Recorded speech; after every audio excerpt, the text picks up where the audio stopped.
My coworker walked out of my office mid-sentence after accusing me of being too quiet.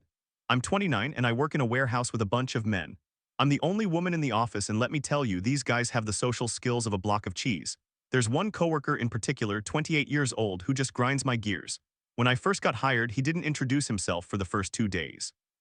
There are only 3 of us working in that warehouse all day, and I didn't even know he existed until he walked into the office to talk to my boss. Even then, he never said a word to me, even though I found out later he and I would be working pretty closely. I thought maybe he was just shy. I gave him the benefit of the doubt. Big mistake. Over time, I realized he's genuinely not a nice person, the girl I replaced. He was so rude to her that she went on stress leave, and eventually she was laid off. He's almost gotten into multiple fistfights with the truck drivers who come into the warehouse. He makes racist comments toward them. I reported him to HR for that. He leaves his nasty nicotine pouches all over the office. He never says hello or good morning. He never asks how anyone is doing. He just lacks any basic decorum. The only conversation he ever tries to start is when he's bragging about how much money he has, how much money his friends make, or some expensive thing he just bought to impress people. And whenever I try to share something about myself, he either completely ignores me or makes up some lie to relate to what I'm saying. A few months ago, I brought up a news headline about Robert Munsch, the children's author, going on the assisted suicide program in Canada. Without missing a beat, he goes, "My cousin is actually neighbors with Robert Munsch, so my family and I are really upset." Come on, really? Another time I mentioned I was planning a weekend trip up north and he claimed he owned a cabin right next to the one I booked. I checked, he doesn't, so I stopped sharing. I kept to myself. I did my work, said hello and goodbye to the other coworker, and just avoided this guy as much as possible. And that's when he started accusing me of being too quiet. It happened a few days ago. I was in my office going through some paperwork and he walked in without knocking. He stood there arms crossed and said, "You know you never talk, you're always so quiet, it's weird." I looked up. "I talk when there's something to say," he scoffed. "No, it's like you're ignoring everyone, you think you're better than us." I didn't raise my voice. "I'm just doing my job, I don't have to entertain you." He got red in the face. "This is why nobody likes working with you, you're too quiet, it's creepy." I opened my mouth to respond, but before I could even finish the first word, he turned around and walked out mid-sentence. I was left staring at the empty doorway, my mouth hanging open. I thought I was overreacting, but I was shaking. I'd never had someone just walk out while I was talking. It felt like a power move, like he was trying to make me feel small. But I didn't scream, I didn't chase after him. I just sat there and finished my paperwork. The next day, he acted like nothing happened. He came in, didn't say hello, and started bragging about his new truck. That's when I realized this wasn't going to get better. I started documenting everything he did. I wanted a paper trail. I'm not going to let someone like that run me out of my job like he did to the girl before me. That was one of the most frustrating work situations I've ever been through.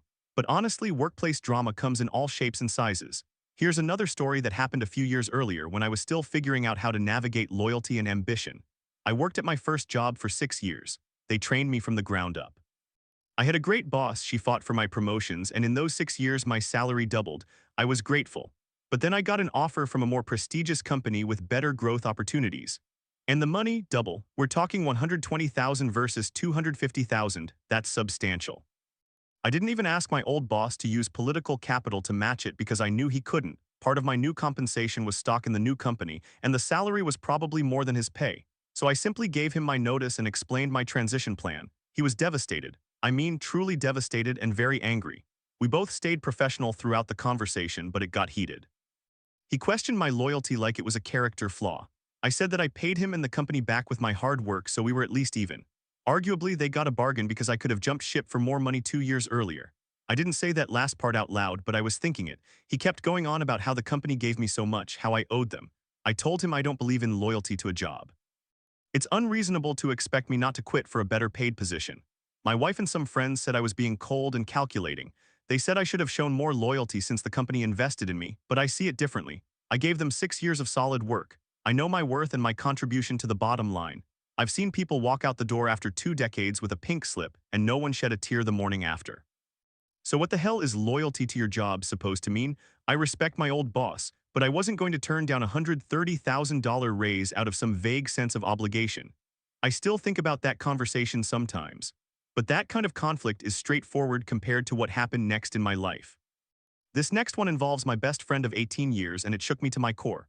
I never thought my best friend of 18 years would try to destroy my marriage. But here we are. Her name is Sarah. I'm 29, she's 29. We met when I was 11, right after my family moved to a new country. My sister-in-law introduced us and we clicked immediately. We grew up together, went to the same schools, shared the same friends. As adults, we still hang out, but we have different groups for different things. I always thought we were solid. I work in an office from 9 to 2 with a 30-minute break. I usually take that break to grab a second breakfast, and sometimes I walk 5 minutes to my husband's office or sit at a cafe near my job. My husband is 31, we have a 2-year-old. Life was busy but good. Every now and then I have to travel for work. I'd mention it to Sarah in casual conversation, just letting her know I'd be out of town for a day or two. She always seemed genuinely interested. Last week I was supposed to travel to another city on Wednesday, but Tuesday night there was a red alert about the weather, flash floods, the whole deal.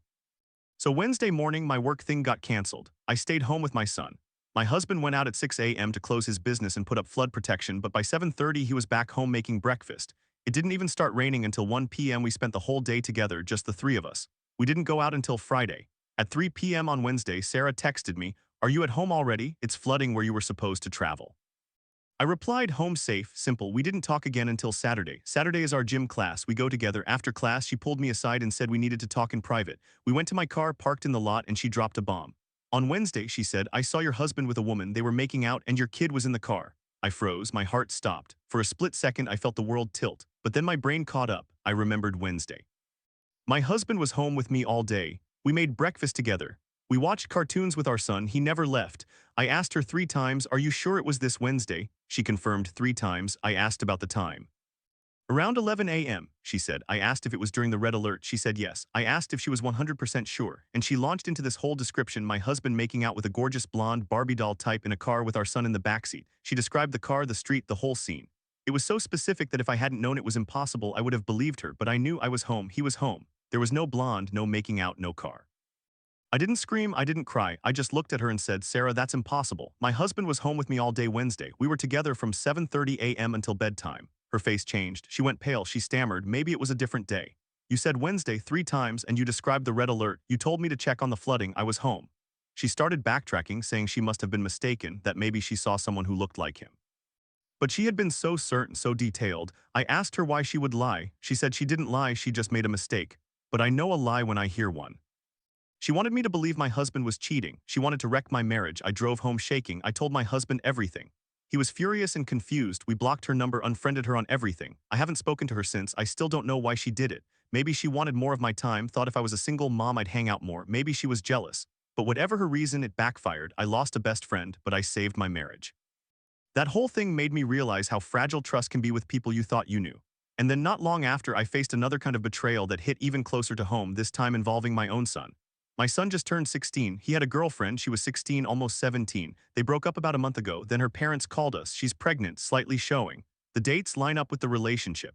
My wife and I went into full panic mode. We waited a couple days before telling our son. He had no idea. When we told him, he immediately said, "It's not mine. I never fucked her." I didn't believe him at first. I know he's active. He asked me for condoms, but he kept saying they never did it.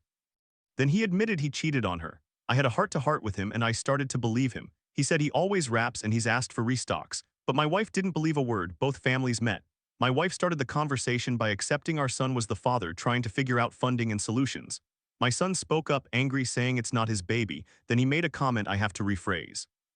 He said they only ever did a certain act that can't result in a baby, and it was unsatisfactory, so he never went further. My wife and I raged at him for even saying that. His ex-girlfriend admitted they rarely did anything, but she described the when and where of one event and it sounded believable. I know my son is a liar. I know he's a shithead, but I believed him. My wife said I was part of the boy culture, that I was enabling him. She said children born from teen pregnancies deserve support. I agreed on support, but I didn't want to force my son to take responsibility for a kid that might not be his. Weeks passed. Tension grew. My wife slept on the couch. The ex-girlfriend's parents pushed for child support. Then finally we did a paternity test. The result came back: my son is not the father. It turns out the ex-girlfriend had been seeing someone else, a guy from a different school. When my son found out, he admitted he was actually cheating on her with another boy. That's why he was so sure they never had full sex. He's gay. The girlfriend was his beard. The pregnancy was from the other guy. My wife broke down. She had been so certain, so harsh. She had called our son a liar and a deadbeat. Now she had to apologize. Didn't fix the damage. Our son came out to us that same night crying. He said he was scared we'd hate him. I hugged him and told him we loved him no matter what. My wife was silent for a long time. The ex-girlfriend's family finally backed off. The real father stepped up, and we started family therapy. It's been hard, but we're slowly putting the pieces back together. I still think about that moment in the meeting room when my wife and I were on opposite sides, both convinced we were right. Trust is a strange thing. Sometimes you have to believe the person you love, even when everyone else says you're wrong. I thought I had seen every kind of workplace weirdness, but then my coworker walked out of my office mid-sentence after accusing me of being too quiet. I'm 29 female and I work in a warehouse with a bunch of men. I'm the only girl in the office, and let me tell you, these guys have the social skills of a piece of cheese. There's one coworker in particular, 28 years old, who really grinds my gears. When I first got hired, he didn't introduce himself for the first 2 days. I didn't even know he existed until he walked into the office one day to talk to my boss. Even then, he never said a word to me, even though I later found out we'd be working together pretty closely. I figured he was shy. But no, he is genuinely not a nice person. He was so rude to the girl I replaced that she went on stress leave and eventually got laid off. He's almost gotten into multiple fistfights with the truck drivers who come into the warehouse. He makes racist comments toward them. I've notified HR. He leaves his nasty nicotine pouches all over the office. He never says hello or good morning. The only conversations he tries to make are when he's bragging about how much money he has, how much his friends have, or things he's bought to impress people. And whenever you try to share something about yourself, he either ignores you or makes up a lie to relate to what you're saying. Example: a few months ago I brought up the news headline that Robert Munsch, the beloved children's author, was going on assisted suicide in Canada.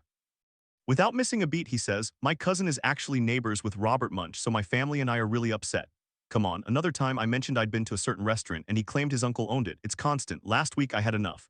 I was in my office doing paperwork and he came in to grab something off the printer. I said, "Hey, could you please close the door on your way out? I'm trying to concentrate."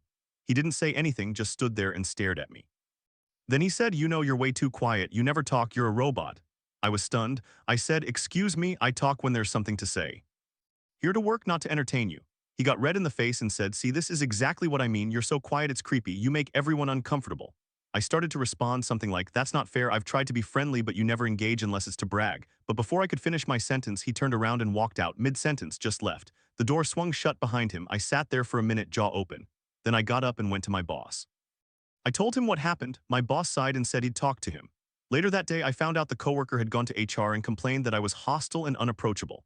HR asked me for my side. I told them everything: the racism, the nicotine pouches, the lies, the constant bragging, and the fact that he walked out on me. They said they'd investigate. A week later, I heard through the grapevine that he'd been given a formal warning.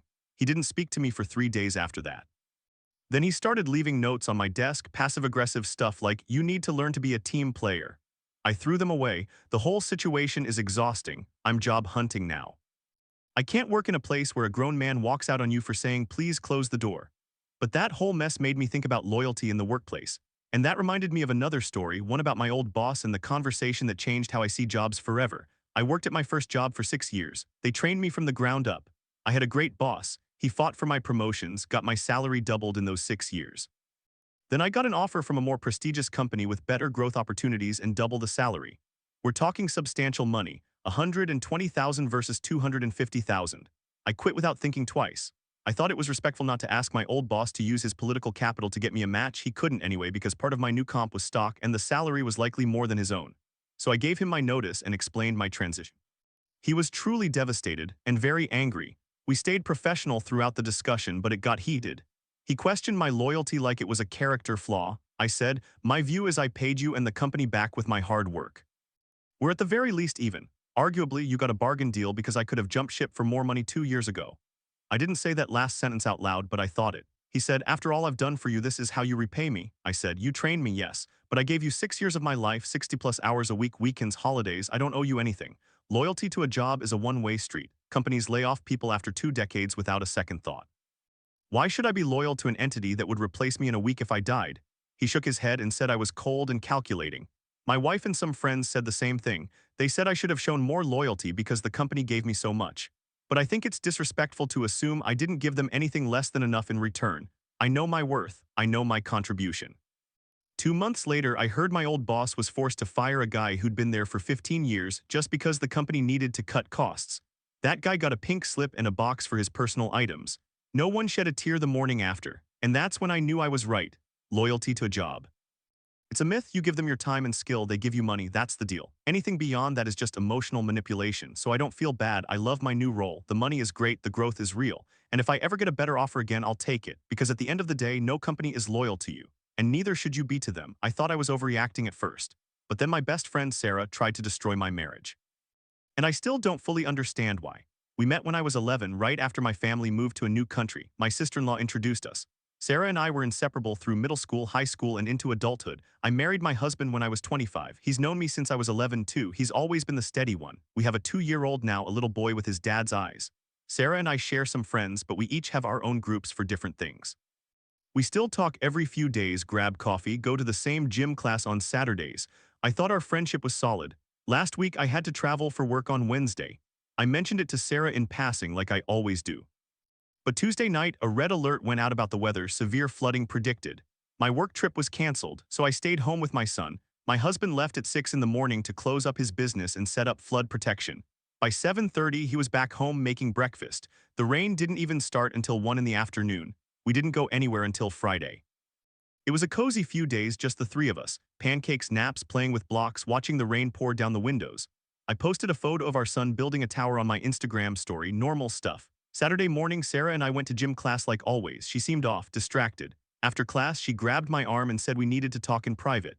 So we went out to my car, sat in the front seats with the doors open because it was humid. She turned to me with this serious face. On Wednesday, I saw your husband with a woman. They were making out and your kid was in the car. I froze, my stomach dropped. For a second, the world tilted. Then I remembered I was home on Wednesday with my husband and my baby all day. I asked her 3 times if she was sure it was this week's Wednesday. She confirmed it 3 times. I asked her what time. She said around 11 in the morning. I asked if it was during the red alert. She said yes. Then she launched into this whole description, my husband making out with a gorgeous Barbie look-alike blonde girl in a parked car, my son in the back seat. I didn't scream. I just looked at her and said, that's impossible. I was with my husband from 6 in the morning until we went to bed. We were home the whole day because of the storm. He made breakfast, we watched movies, I posted a story of our son playing. Her face went pale, she stammered, no, I saw it, I'm sure it was him, but she was already backtracking. Maybe I got the day wrong, maybe it was another day. I said, we haven't been anywhere together with the car since Monday, you're lying. She started crying. She said she didn't know why she said it. She said she was just trying to protect me. I told her to stay away from me and my family. I drove home shaking. When I told my husband, he was furious.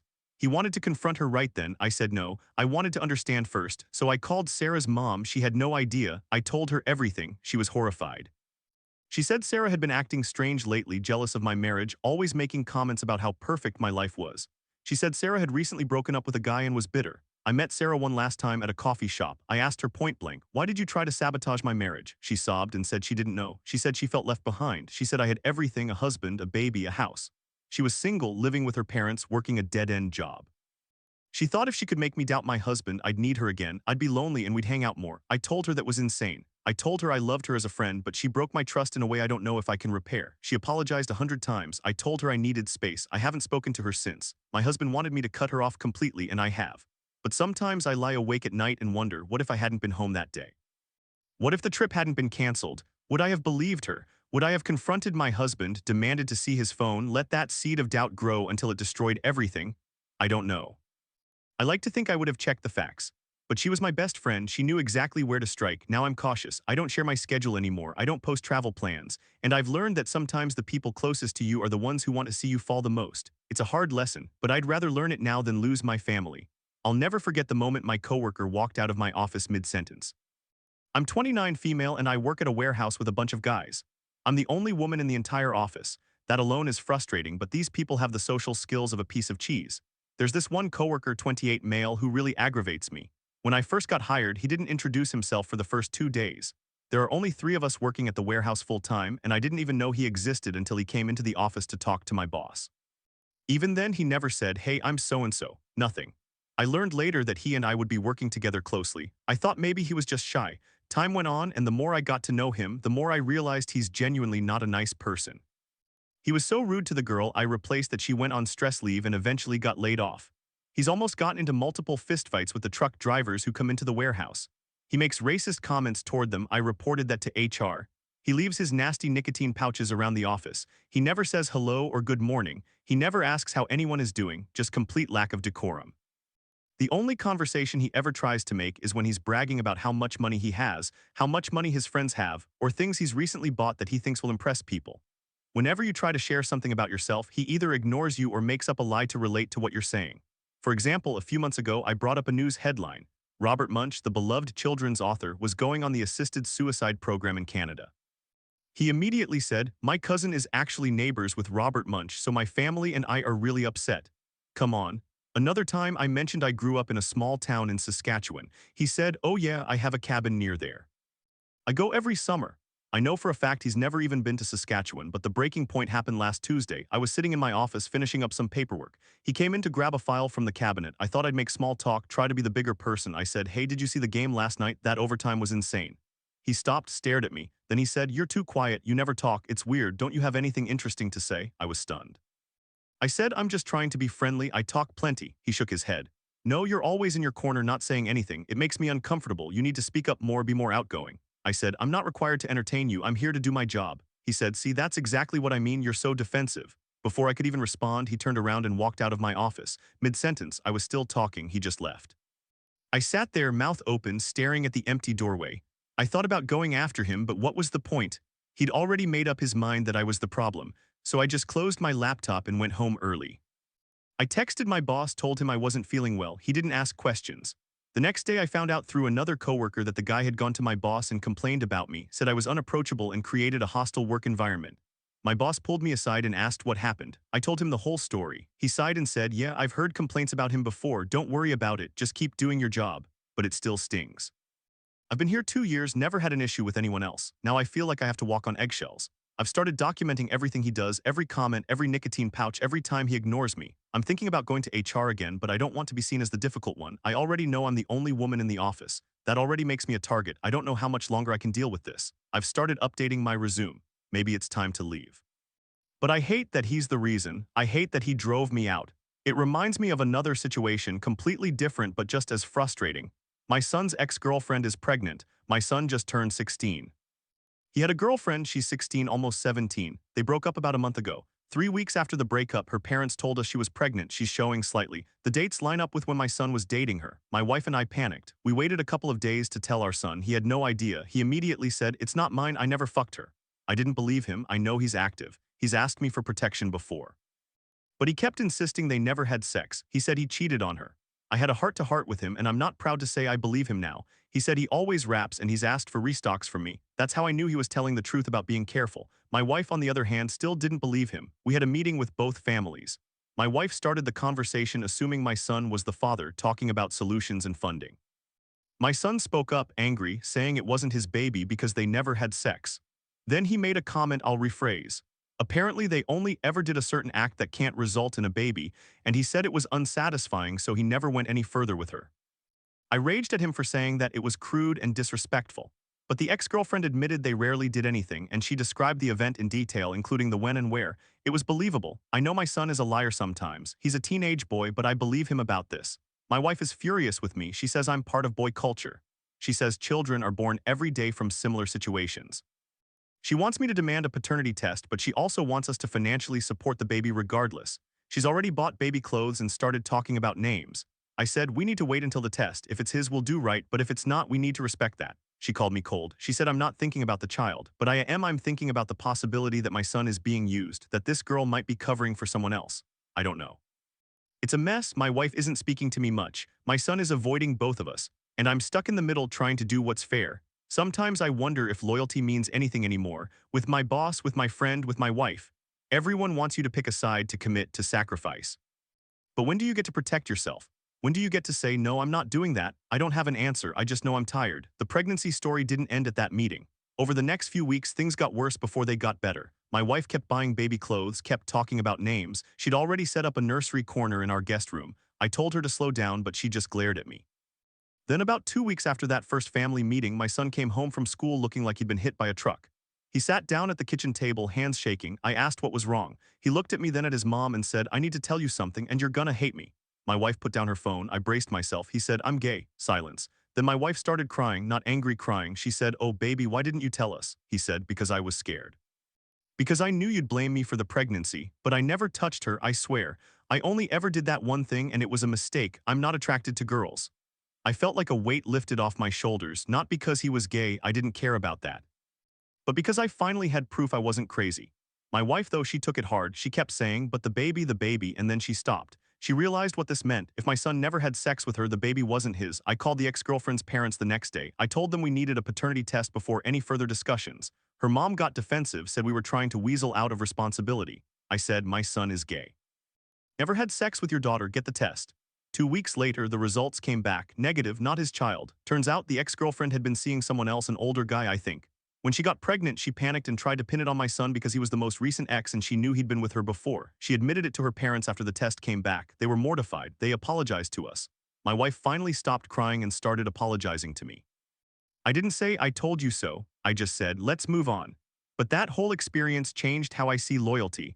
My wife wanted blind loyalty to our son's assumed fatherhood. My son wanted loyalty to his truth. I chose the truth.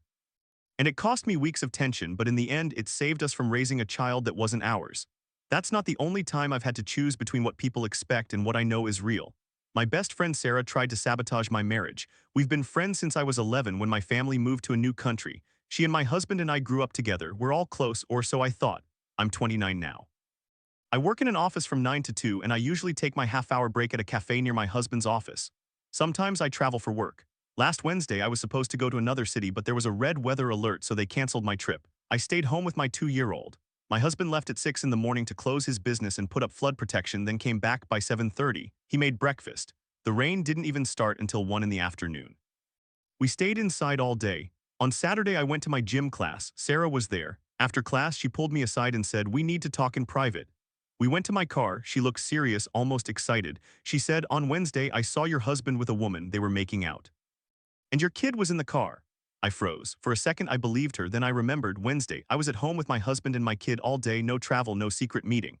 I felt a cold wave of clarity. I asked her 3 times, "Are you sure it was this Wednesday at 11 in the morning?" She confirmed each time. She gave me a whole description of my husband kissing a blonde Barbie lookalike in our car with our daughter in the back seat. I didn't scream. I just said, "Sarah, I was home that day. My husband was home. We were together the whole time." Her face went white. She started stuttering. "Oh, maybe I got the day wrong. Maybe it was Tuesday." I said, "Tuesday he was at work, but I can check his calendar. He logs everything." She said, "No, don't bother. I must have been mistaken." But I knew she wasn't mistaken. She was lying. I asked her why.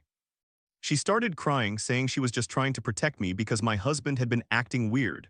I said, "You tried to break up my marriage because you wanted something. What did you want?" She didn't answer. She just got out of my car and walked away. I went home and told my husband. He was furious. We blocked her on everything. I haven't spoken to her since. Mutual friends reached out, said Sarah had been acting jealous ever since I got married, ever since I had my daughter. She wanted my life, I guess, or she just wanted to watch me fall. That kind of betrayal sticks with you. You think you know someone and then they try to burn down everything you built for no reason. Loyalty, I've learned, is a weapon people use to get what they want. They say, "Be loyal to me," but they don't mean it. I mean, do what I want. When I quit my first job after 6 years, my old boss called me disloyal. He'd trained me from the ground up, fought for my promotions, doubled my salary. But then I got an offer from a bigger company with double the pay again plus stock. I'm talking 120,000 to 250,000. I gave him my notice respectfully, explained my transition plan. He was devastated and angry. He questioned my loyalty like it was a character flaw. I said, "I paid you back with my hard work. You got a bargain. I could have left 2 years ago for more money." He didn't like that. My wife and friends said I was cold and calculating. But I don't believe in loyalty to a company. They'd fire me in a heartbeat if it saved them $1. I know my worth, and I respect myself enough not to pretend otherwise. So yeah, I'm tired. Tired of people expecting me to sacrifice my own well-being for their comfort. Tired of being accused of being too quiet or too loud, of not being loyal enough or not being trusting enough. I'm done. I'm going to keep doing what I know is right, even if it means walking out of a conversation mid-sentence myself. I know what that feels like because it happened to me just a few months ago. I'm 29, female, and I work in a warehouse with a bunch of men. I'm the only girl at the office, which can be more than frustrating at times. But honestly, these people have the social skills of a piece of cheese.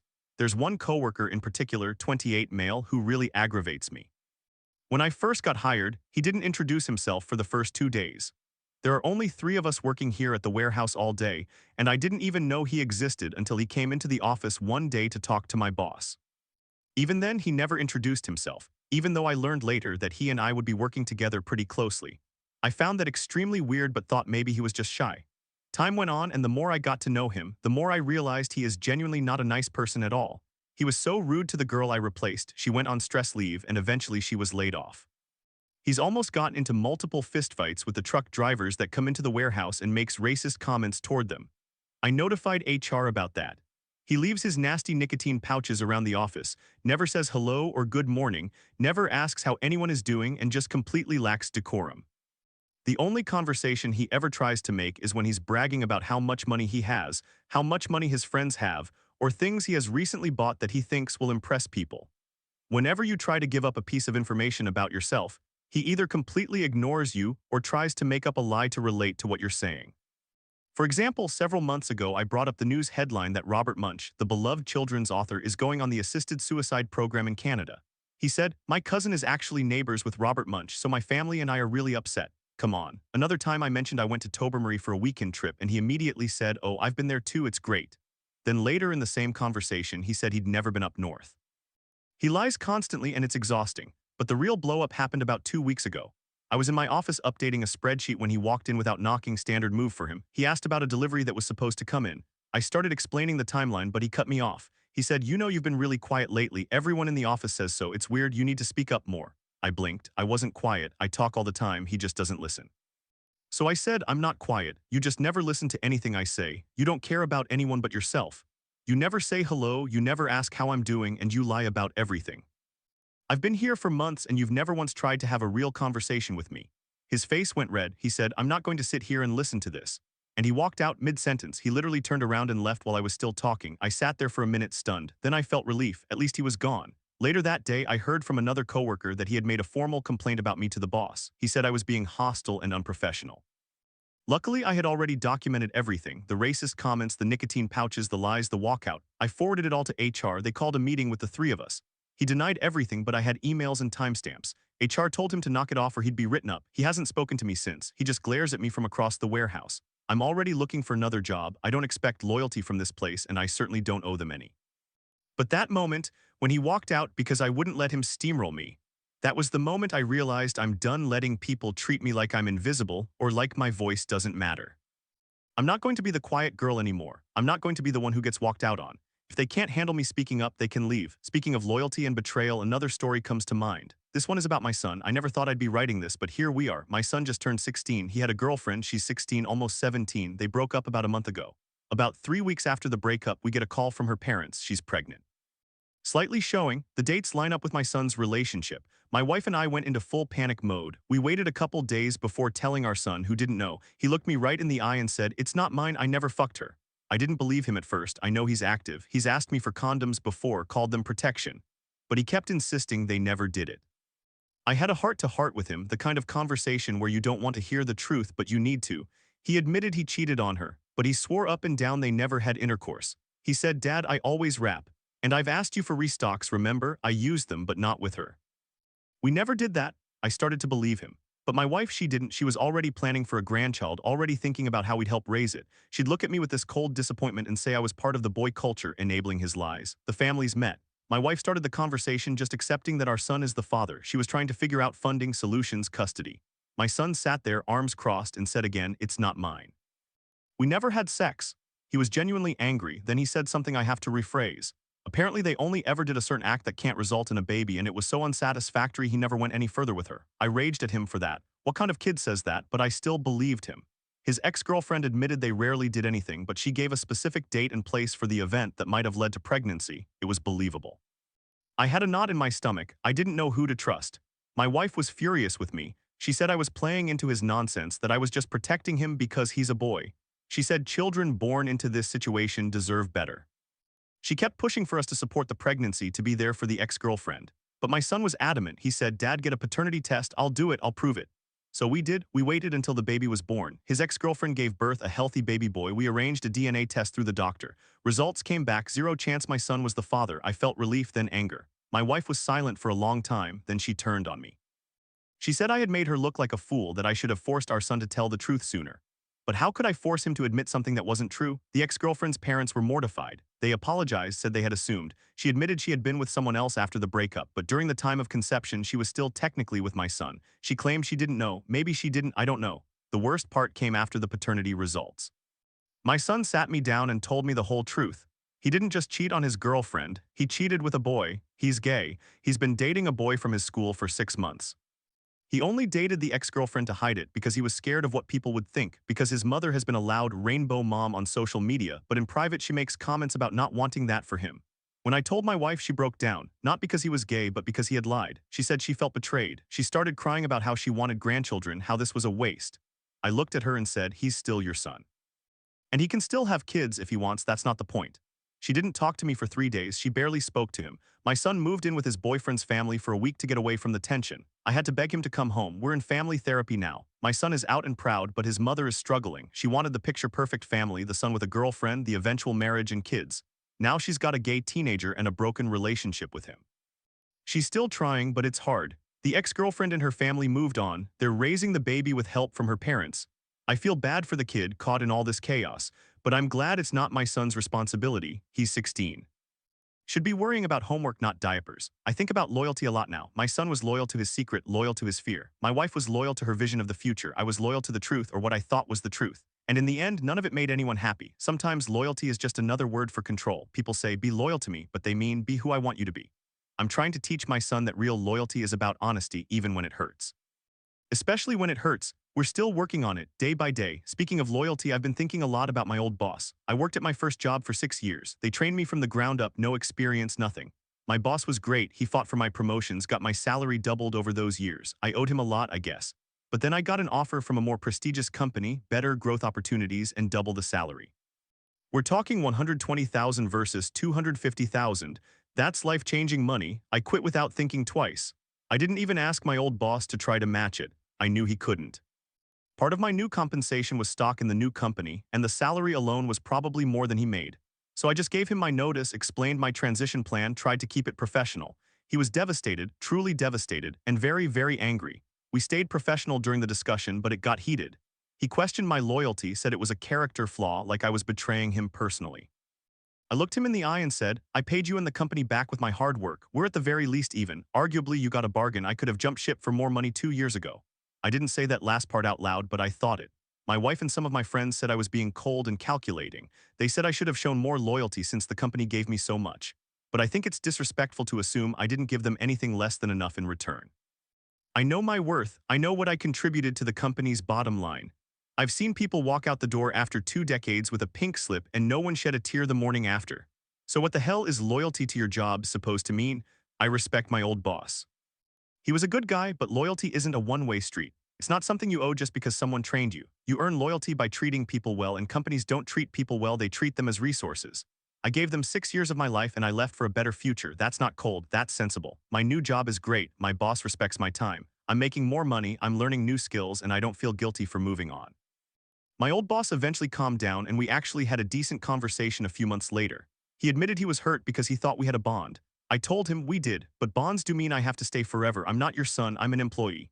He didn't like that, but I think he understood. Another story about loyalty, but this time it's about a friend. My best friend Sarah and I have known each other since we were 11. I had just moved to a new country with my family and my sister-in-law introduced us. Sarah was my anchor, my confidant, my person. We shared everything. I trusted her completely. Last week I had to travel for work on Wednesday. But Tuesday night there was a red alert about the weather, flooding, dangerous conditions. My work trip was canceled, so I stayed home with my 2-year-old.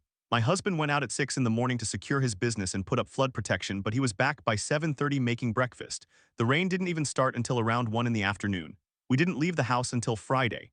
On Saturday, Sarah and I went to our usual gym class. Afterwards, she pulled me aside and said she needed to talk in private. We went to my car and she told me, on Wednesday, I saw your husband with a woman, they were making out and your kid was in the car. I froze, my heart stopped. But then I remembered I was working from home Wednesday. My husband was home with me and our baby all day. I realized she was lying, but I didn't understand why. I asked her 3 times if she was sure it was this week's Wednesday. She confirmed 3 times. I asked what time, she said about 11 in the morning. I asked if it was during the red alert, she said yes. She even described a gorgeous Barbie look-alike blonde my husband was supposedly kissing. I said, Sarah, I was home all day Wednesday. My husband was with me, we never left the house, there's no way you saw that. Her face went white. She started stuttering, saying maybe she got the day wrong, maybe it was the week before, but I knew the truth. She was trying to sabotage my marriage. I didn't scream, I just looked at her and said, why would you do this? She didn't have an answer. She said she was worried about me, that she thought my husband was cheating, that she was only looking out for me. But I knew that was bullshit. She had been acting jealous for months, ever since I had my baby. She didn't like that I had less time for her. She wanted me to be single, to hang out with her, to travel the world like we used to talk about. She thought if she could break us up, I'd be a single mom with more free time. I cut her off completely, blocked her number, blocked her on social media. I told our mutual friends what she did and most of them were horrified. A few took her side, said I was overreacting. But I don't need friends who think lying about infidelity is a minor mistake. I still don't fully understand why she did it. Maybe she was jealous of my happiness. Maybe she wanted me to be as miserable as she was. But I've learned something from all of this. Loyalty from friends needs to be earned just like loyalty from employers. Sarah didn't earn it, she broke it, and I'm better off without her. My marriage is fine. My husband and I laugh about it now, the ridiculousness of her story, the audacity, but it still stings. 18 years of friendship gone because she couldn't stand seeing me happy. Sometimes people are loyal to you only as long as you fit into their version of who you should be. And when you don't, they try to tear you down. I'm done with that. I'm done with toxic loyalty that demands you stay small. I'm done with people who walk out mid-sentence, who lie about paternity, who fake infidelity to control you. I'm building my life with people who are honest even when it's hard. That's the only kind of loyalty that matters.